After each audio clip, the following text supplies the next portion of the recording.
The voicemail arrived at 2:03 a.m., my mother's voice icy and scripted, telling me I was disowned and banned from Thanksgiving because my brother Julian had secured her finances. She didn't realize that the house, the cars, and her allowance were all legally mine. I made 3 calls and her world stopped. This is where the story truly begins, and you won't want to miss what happens. Make sure you're subscribed to see it through to the end. We're always curious. Where in the world are you all watching from today? Let us know in the comments. The glowing numbers on my bedside clock read 2:03 a.m. when my phone vibrated against the nightstand. It wasn't a ring, just the short, distinct buzz of a voicemail notification. In my line of work, managing high-net-worth portfolios and cleaning up messy financial estates, a call at this hour usually meant a market crash in Asia or a client being arrested in a foreign country. I rolled over, rubbing the sleep from my eyes, and reached for the phone. The screen was blinding in the dark room. "Missed call, Mom, new voicemail." My stomach tightened. My mother, Patricia, was not a night owl. Since my father passed away 5 years ago, she was usually in bed with a cup of chamomile tea by 9. A call at 2 a.m. meant an emergency. A fall, a heart attack, a fire. I didn't even bother turning on the lamp. I pressed play, holding the phone to my ear, my heart already hammering against my ribs, ready to jump out of bed and rush to the hospital. But there was no panic in the voice that greeted me. There was no background noise of sirens or doctors. There was only a cold, hollow silence, followed by the sound of paper rustling, as if someone were reading from a script. "Elizabeth," my mother's voice said. She didn't say Lizzie or honey, just Elizabeth. The tone was unrecognizable, flat, brittle, and terrifyingly distant. "I am calling to inform you that you are not welcome at Thanksgiving this year, or Christmas." I sat up, the duvet falling away from my chest. The air in my bedroom felt suddenly freezing. "Julian and I have been discussing things," she continued, her voice gaining a strange, tremulous confidence. "We know what you've been doing. We know you've been using the trust to control me, to keep me on a leash like a child. Well, it stops now. Julian he has arranged new representation for me. He's already spoken to his attorney. We are removing you from everything. The accounts, the estate, the power of attorney, all of it." She paused. In the background, I heard a murmur, a deep male voice. Julian, he was coaching her. "Do not come to the house," she said, her voice dropping an octave, sounding almost frightened now, though she tried to mask it with aggression. "If you set foot on the property, Julian will call the police. We are done, Elizabeth. I'm finally free." The recording ended with a sharp click. I sat there in the darkness, the silence of my apartment pressing in on my ears. My hand was trembling, not from cold, but from a cocktail of shock and adrenaline. It wasn't just the cruelty of the words, it was the sheer, blinding absurdity of them. "She's finally free." I looked at the phone screen, the little play triangle turning into a replay icon. I didn't cry. I didn't scream. Years of forensic accounting, of hunting down hidden assets and dealing with hostile litigations, had trained me for moments of crisis. My brain bypassed the emotional heartbreak and went straight to survival mode. I swung my legs out of bed and walked to the window, looking out at the city skyline. "Free," I whispered to the empty room. She thought Julian, a man she had known for 4 months, had saved her. She thought she was cutting off a controlling, greedy daughter. She thought she had stripped me of my power. She had absolutely no idea that she had just severed her own lifeline. The betrayal was absolute, but the mistake she had just made was fatal. I didn't go back to sleep. I couldn't. Instead, I went to the kitchen and brewed a pot of black coffee, strong enough to wake the dead. While the machine gurgled and hissed, I sat at my dining table and opened my laptop. My hands hovered over the keyboard. The hurt was there, a dull, aching throb in the center of my chest. This was my mother. The woman I had bathed when she was too depressed to move after Dad died. The woman whose bills I paid, whose medical appointments I scheduled, whose garden I paid landscapers to maintain because she loved her roses but couldn't kneel anymore. To hear her treat me like a criminal, like a parasite, was a physical blow. But as the caffeine hit my system, the hurt began to calcify into something colder. Julian. I typed his name into my notes app. Julian, no last name needed for now. I knew exactly who he was. The real estate entrepreneur with the leased BMW and the suit that fit just a little too poorly. The man who had swept into my mother's grief-stricken life at a charity gala. In July, and had effectively moved in by August. I took a sip of the scalding coffee and replayed the voicemail in my head. Julian has arranged new representation. We are removing you from everything. I let out a dry, humorless laugh. They had made a classic amateur mistake. They assumed that because I managed the money belonged to her. They assumed that because she lived in the house, the deed was in her name. My father had been a brilliant man, but he was paranoid. He knew Patricia had a good heart but zero financial literacy. He knew that if he died first, she would be a target for every con artist and sob-story grifter in the state. So, he had locked it all down. He hadn't just left me in charge, he had structured the entire estate into an irrevocable trust.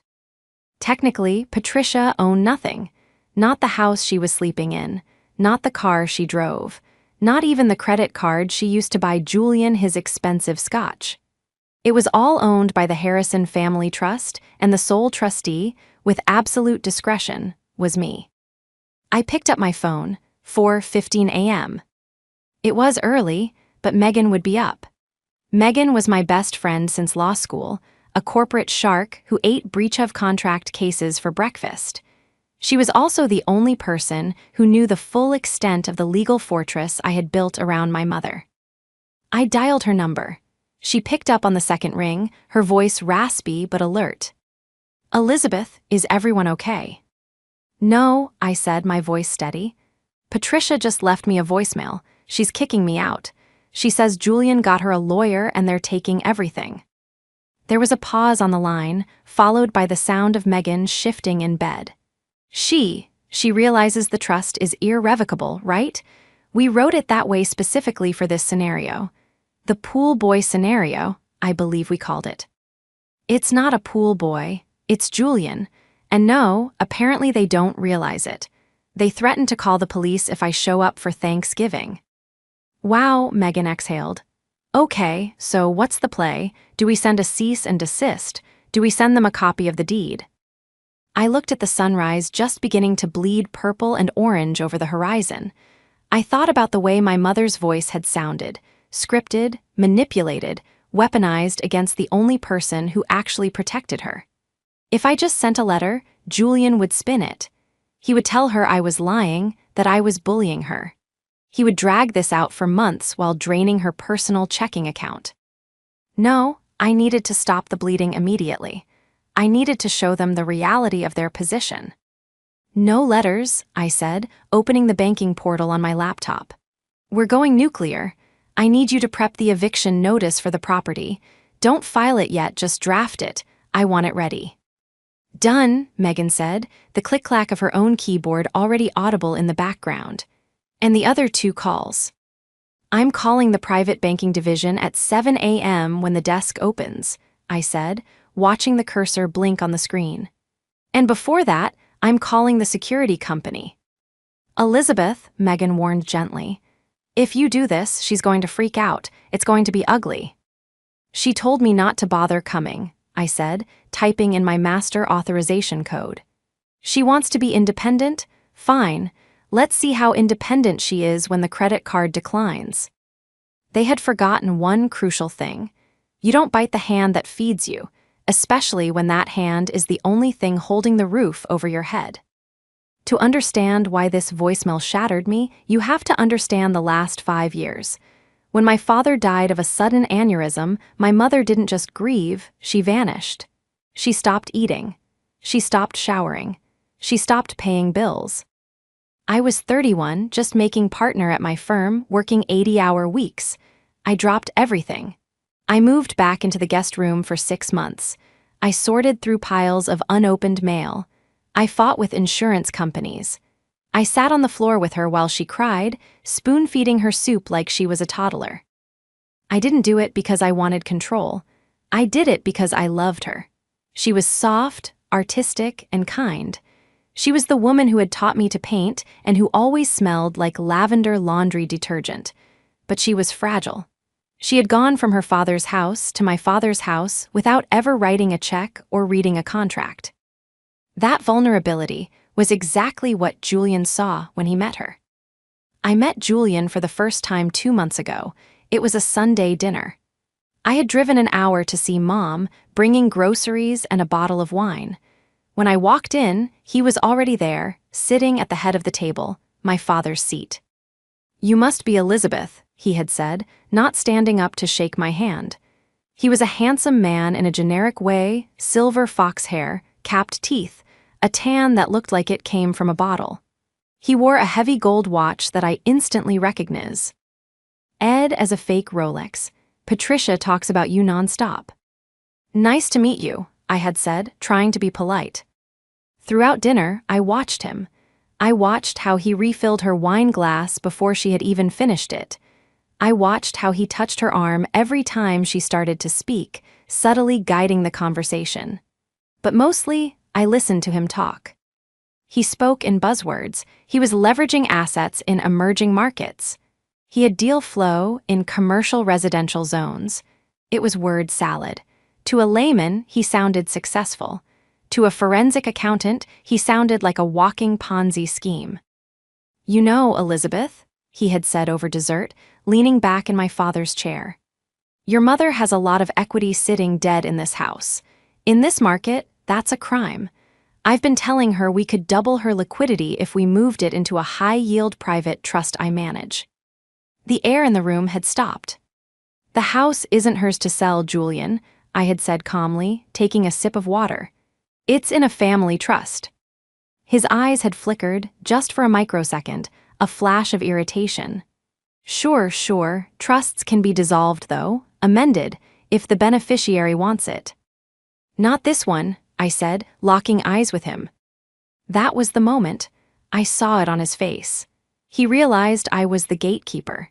He realized that as long as I was in the picture, he couldn't get to the millions my father had left behind. From that day on, the campaign against me began. I didn't see it at first. It was subtle. Mom started canceling our lunch dates. She started making odd comments about how I worked too much and didn't understand true happiness.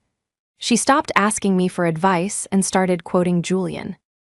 "Julian says I'm paying too much for the landscapers. Julian says you're too aggressive with the portfolio. Julian says family shouldn't control family money." I tried to warn her. I told her to be careful. I asked for his background, his company name. She accused me of being jealous. She accused me of not wanting her to be happy. And now here we were, 4:30 am on a Friday morning. The 3 phone calls were my countermove. Call 1, the security company. I dialed the number for the high-end security firm that monitored the estate. "This is Elizabeth, passcode Alpha 9 Victor. I need to update the access list for the Maple Drive residents immediately." "Go ahead, ma'am. Remove all guest codes, reset the alarm, and flag the user Julian as unauthorized. If the alarm is triggered, do not call the house. Call the police." Call 2, the bank. This one would have to wait until 7 a.m., but I queued up the transfer requests online. I was moving the operating capital, the money used for groceries, gas, and Julian's dinners, out of the joint checking account and back into the main trust holding account. I wasn't stealing it, I was securing it. I left the account with exactly $0. Call 3, the credit card company. I held the Platinum Amex in my hand, the supplementary card I had issued to my mother for emergencies and lifestyle expenses. It had a $50,000 limit. I dialed the fraud department. "I need to report a compromised card," I said, my voice flat. "Please freeze the secondary card ending in 4098, effective immediately." I hung up the phone. The sun was fully up now. The sky was a brilliant, indifferent blue. I wasn't angry anymore. I was focused. I was the surgeon stepping up to the table. They wanted to play games with my father's legacy. They wanted to threaten me with police. Good luck with that, I whispered. I showered, dressed in my sharpest blazer, and drove to my office. I had a full day of work ahead of me, and I knew with absolute certainty that my phone would start ringing by 9:00 a.m. The silence in my office was heavy, broken only by the hum of the server in the corner and the rhythmic tapping of my own fingers on the desk. My assistant, Sarah, had brought me a second cup of coffee and a bagel I hadn't touched. She knew something was wrong. I never stared out the window at 9:00 a.m. on a workday, but she was smart enough not to ask. I was watching the clock on my computer screen. 9:12 a.m. My mother's routine was clockwork. She would wake up at 8, have her tea, and then drive to the upscale market on 4th Street to buy fresh pastries and whatever artisanal ingredients Julian had requested for lunch. She would fill her basket, walk to the register, and hand over the Platinum Amex. 9:14 a.m. My cell phone, sitting face up on the mahogany desk, lit up. Mom. I stared at it for a full 5 seconds, letting the vibration rattle against the wood. I needed to be calm. I needed to be the trustee, not the daughter. I picked it up and swiped green. Hello. Elizabeth. Her voice wasn't the icy, scripted robot from the voicemail at 2 a.m. It was high-pitched, breathless, and laced with panic. Elizabeth, there is something wrong with the bank.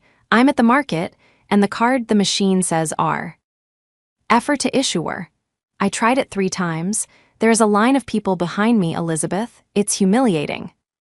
I leaned back in my chair, swiveling slightly to look at the city below. I'm sorry, who is this? Stop it, she snapped. You know it's me. Fix the card. I don't know what computer glitch you caused, but fix it right now. There is no glitch, I said, my voice terrifyingly even to my own ears. You left me a voicemail last night, remember? You said you and Julian were independent. You said you were removing me from everything. I simply respected your wishes. What are you talking about? She demanded, though I could hear the waver in her voice. I said we were getting a new lawyer. I didn't say cut off my grocery money. That's not your money, Patricia, I said, using her first name. It felt like a slap, and I heard her gasp on the other end. That is the trust's money, the trust established to support the family. Since I am no longer family, per your voicemail, I have a fiduciary duty to freeze those assets until the legal situation is resolved. I can't have unauthorized third parties accessing trust funds. Unauthorized, I am your mother. You're a hostile party threatening litigation, I corrected. And Julian is a security risk. By the way, the checking account is also empty. I've moved the operating capital to a secure holding account. If you want to buy those pastries, I suggest you ask Julian to use his successful real estate earnings. There was a silence on the line, a long, heavy silence. Then I heard a muffled voice in the background, Julian asking what was wrong. You left me with nothing, she whispered. I left you with exactly what you asked for, I said. Independence. Good luck, Mom. I hung up. My hand was shaking as I set the phone down. It felt cruel. It was cruel. But dealing with a narcissist, or someone under the spell of one, required absolute boundaries. If I gave an inch, Julian would take a mile. I didn't have time to mourn the relationship. I had work to do. I opened my secure browser. It was time to find out exactly who Julian was. I started with the basics. I pulled the background report I should have run 2 months ago. Julian Vance, 55 years old. Address listed at a P.O. box in a strip mall in Henderson, Nevada. Okay, Mr. Vance, I muttered, typing furiously. Let's see where your money comes from. I ran his name through the state licensing board for real estate agents. No record found. I ran it through the National Broker Database. No record found. I checked the Secretary of State's business entity search for the company he claimed to own, Vance Global Holdings. Status dissolved, involuntary dissolution by the state, failure to pay taxes. Got you, I whispered. But that was just sloppy administrative work. I needed dirt. I needed the kind of leverage that would send him running before he could drain my mother's emotional reserves any further. I switched to the Federal Court Records database, PACER. I searched for Julian Vance in bankruptcy filings. Nothing. That was odd. Men like him usually had a trail of Chapter 7s behind them. Unless. I paused, looking at a photo of him I had saved from my mother's Facebook page. He was wearing that tacky gold watch. I zoomed in. It wasn't just tacky, it was specific. A limited edition knockoff sold online under a specific brand. It was a small, petty detail, but it made me think. I went back to the Vance Global Holdings filing. I looked at the original incorporation documents. There, buried in the PDF, was a cosigner, Monica Vance. I searched for Monica, and there it was, a divorce filing from 3 years ago in Arizona, Vance v. Vance. I pulled the divorce decree. It was a goldmine. The court transcripts detailed a pattern of financial dissipation. Monica had alleged that Julian, whose legal name was actually Julian Vancetti, had drained their retirement accounts to fund non-existent investment opportunities. Julian Vancetti. I typed the real name into the criminal database. The screen populated with a list that made my blood run cold. Fraud by deception, dismissed. Theft by conversion, settled. Passing bad checks, convicted probation. He wasn't a mastermind. He was a grinder. A low-level grifter who moved from woman to woman, bleeding them dry before moving to the next state.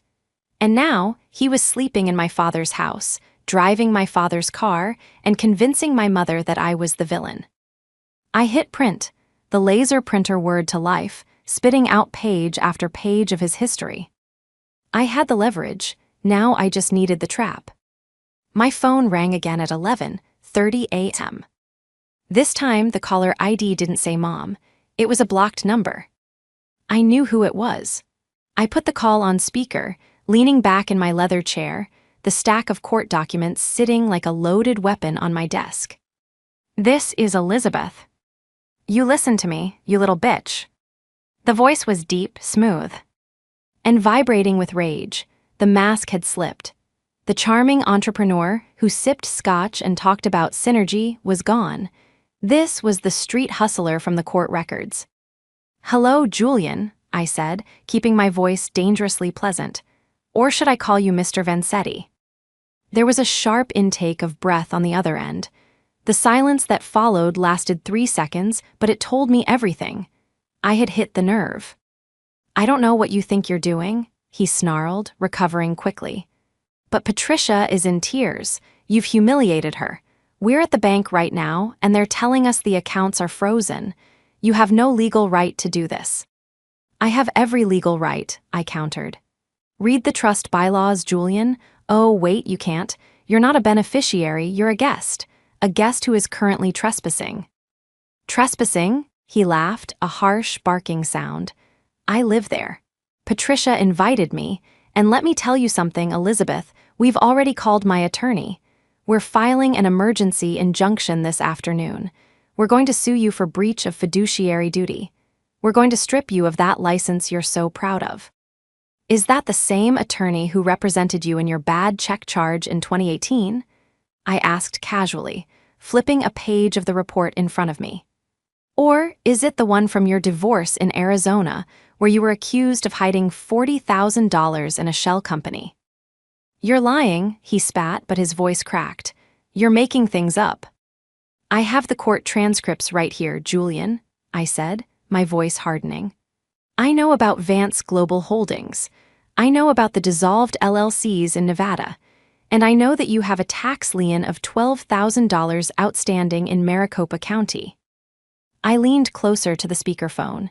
"Here is what is going to happen. You are going to pack your bags."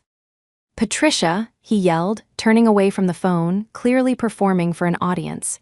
"She's threatening me. She's making up lies about my past to try and separate us. She's psychotic." I heard my mother's voice in the background, sobbing.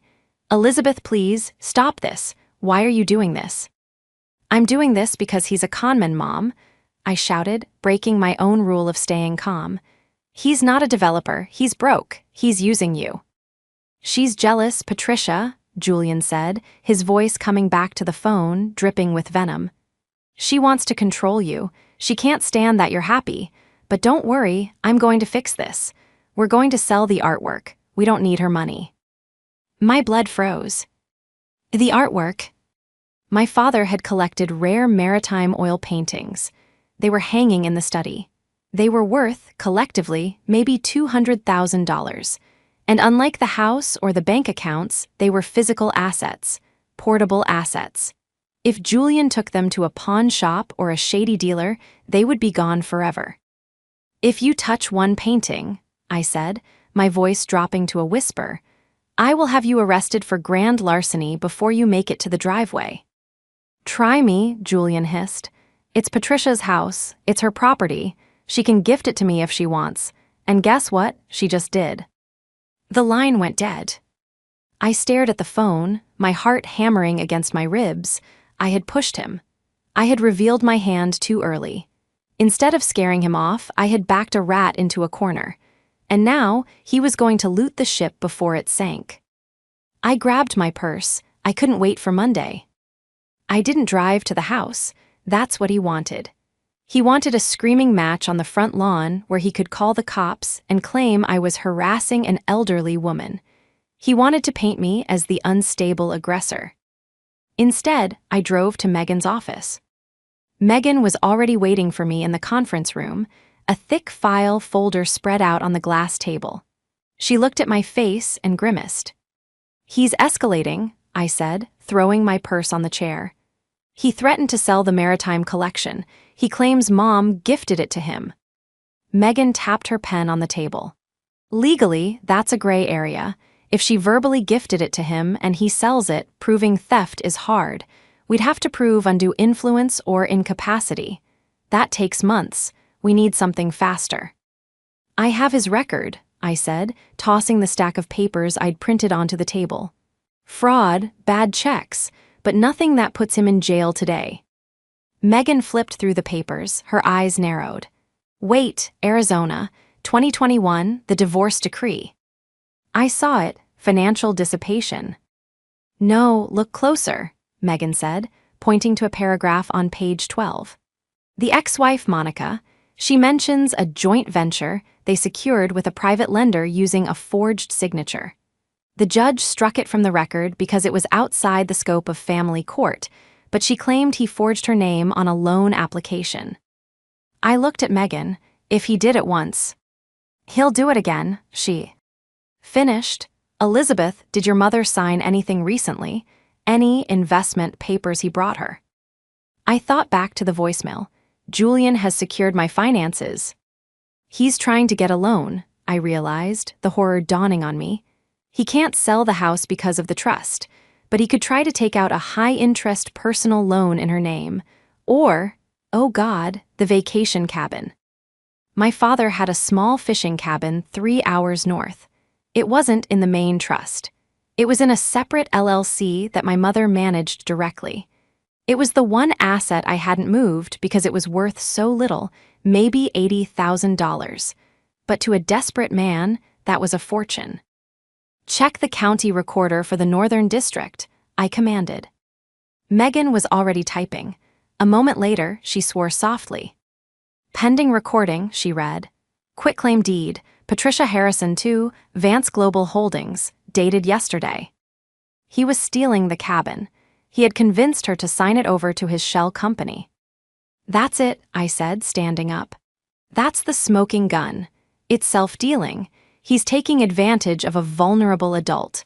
We have enough for an emergency guardianship order, or at least a temporary restraining order. It's Friday afternoon, Elizabeth, Megan warned. Courts are closing. Then we need to stop him socially before we stop him legally, I said. Where is he taking her? He said they were independent. He needs to keep up the appearance of wealth to keep her hooked. I pulled up my mother's shared calendar, something she had forgotten to revoke my access to. Friday, 7:00 p.m., gala dinner at the country club. Of course, the annual autumn charity ball. All of her friends would be there. All of my father's old business partners. It was the center of her social universe.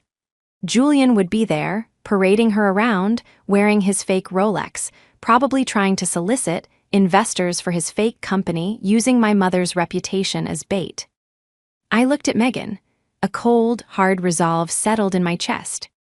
"He wants to play the big shot," I said, picking up the stack of evidence, the criminal record, the dissolved companies, the quitclaim deed. "Let's see how he handles a performance review." "Elizabeth," Megan said, a slow smile spreading across her face, "you're not going to the gala." "I am," I said, "and I'm bringing receipts." I spent the next 3 hours assembling the dossier. I wasn't just bringing papers, I was building a narrative. I called Monica in Arizona.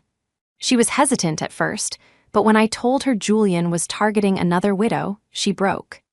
She sent me a video affidavit via email, a 2-minute clip of her explaining exactly how Julian had ruined her credit and stolen her jewelry. I saved it to my tablet. I called the security company again. "I need the logs of who entered the house today." "Mr. Vance entered at 1:00 p.m. and left at 1:45 p.m. with 2 large boxes," the guard confirmed. "The paintings, he had taken them." "Did you stop him?" I asked, my voice trembling. "We couldn't, ma'am. Your mother was with him. She told us they were going to be cleaned." He had crossed the line. He had stolen my father's legacy right off the walls. I looked at the clock, 5:30 p.m. I went to the bathroom in Megan's office and fixed my makeup. I put on my armor, my sharpest black dress, my heels, and my diamond studs. I looked in the mirror. I didn't look like a victim. I looked like the executioner. I walked out to the parking lot. The sun was setting, casting long shadows across the pavement. Monday morning was too far away. The confrontation wasn't going to happen in a courtroom. It was going to happen tonight, over champagne and hors d'oeuvres in front of the entire town. The country club was a fortress of limestone and old money, glowing warm and golden against the dark autumn night. Valets in white jackets were sprinting back and forth, parking Jaguars and Merceds, while the sound of a string quartet drifted out through the open French doors. I pulled my car up to the front, ignoring the valet who reached for my door handle. I wasn't staying long enough to park. "Keep it close, Jerry," I said, handing him a 20. "I'll be out in 10 minutes." I walked up the grand staircase, my heels clicking rhythmically on the marble. My heart was a drum in my chest, a chaotic, violent rhythm that threatened to drown out the polite chatter of the lobby. This was the place where I had taken swimming lessons as a child. It was where my parents had celebrated their 25th anniversary. It was safe ground. Or it used to be. I scanned the ballroom. It was a sea of black ties and sequins.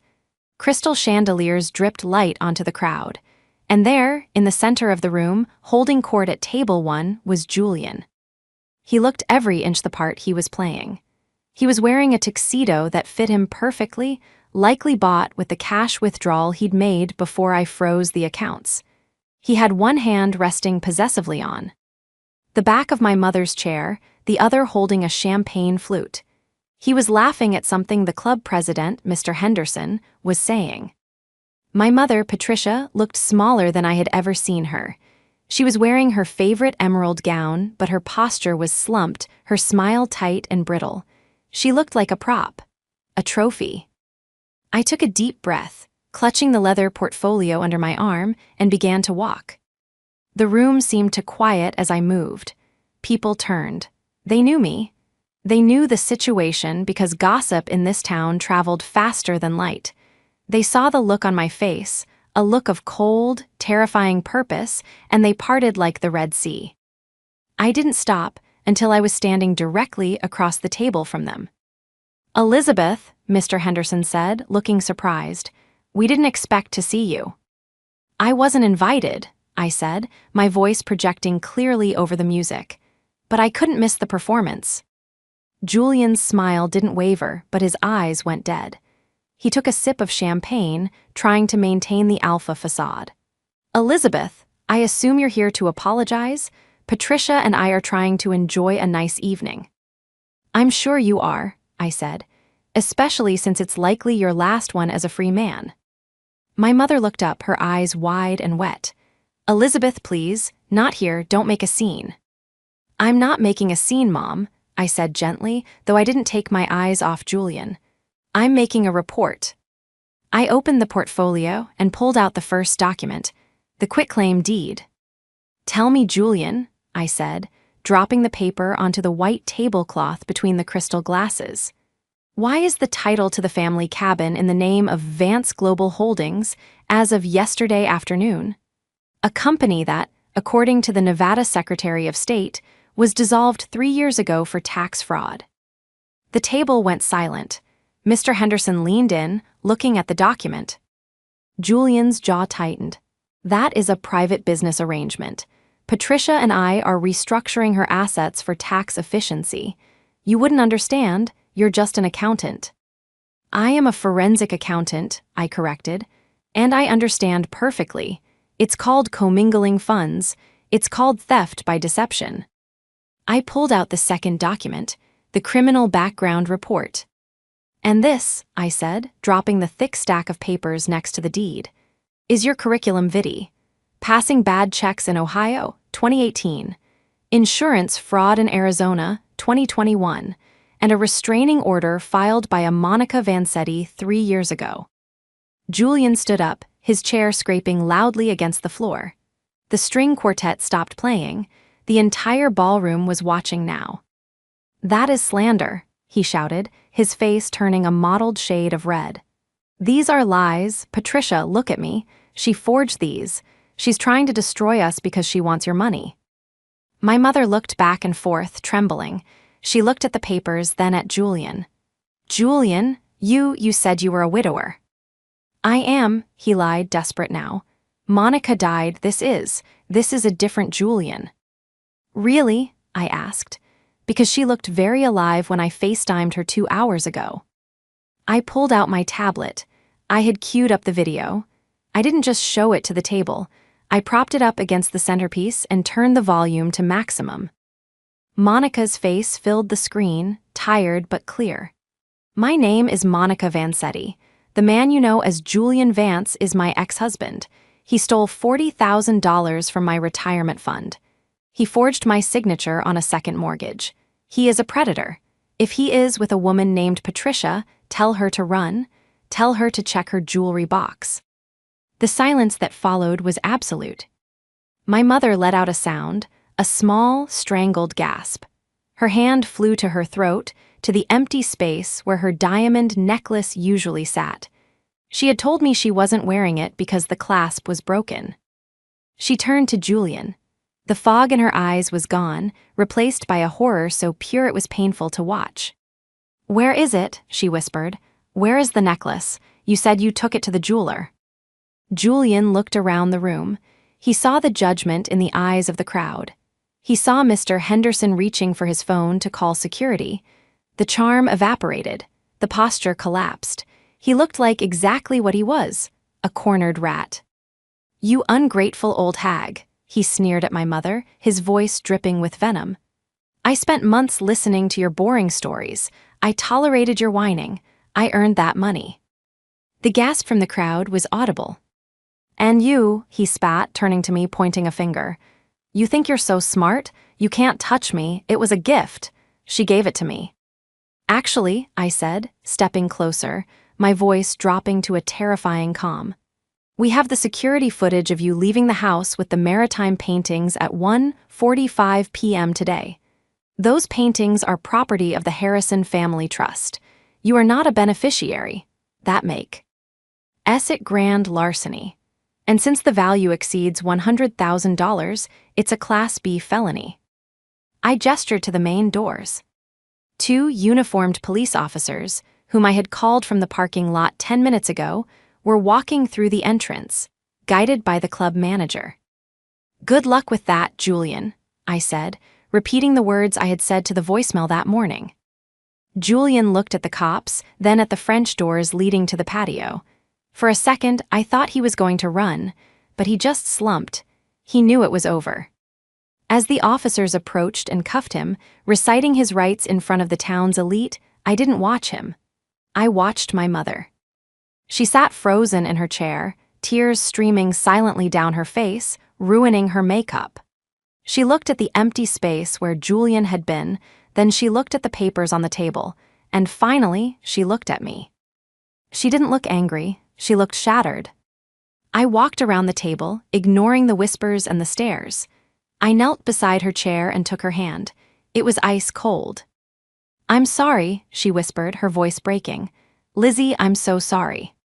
"I know," I said softly, squeezing her hand. "Let's go home, Mom." The fallout was swift, brutal, and legally fascinating. Julian, or Mr. Vansetti, make bail.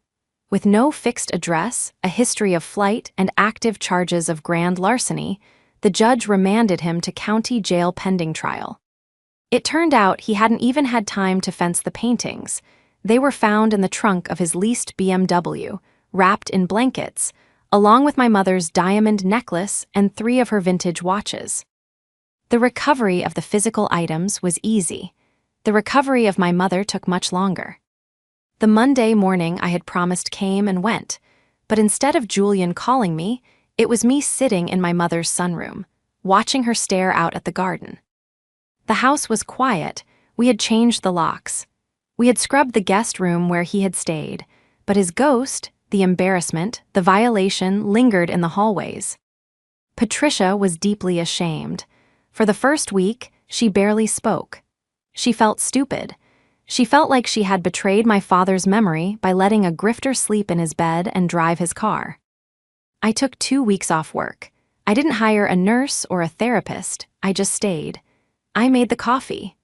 I answered the phone calls from well-meaning neighbors so she wouldn't have to. I sat with her while she cried, listening as she unpacked the loneliness that had made her vulnerable in the first place. "He made me feel seen," she confessed one afternoon, holding a mug of tea with both hands. "After your father died and you got so busy with work, I just felt like a piece of furniture in this big house. Julian asked me questions. He looked at me." "I know, Mom," I said, feeling a pang of my own guilt. "That's how they work. They find the empty spaces and they fill them with lies." "I said horrible things to you," she said, looking at me with watery eyes. "That voicemail, I don't even know who that was." "That wasn't you," I said firmly.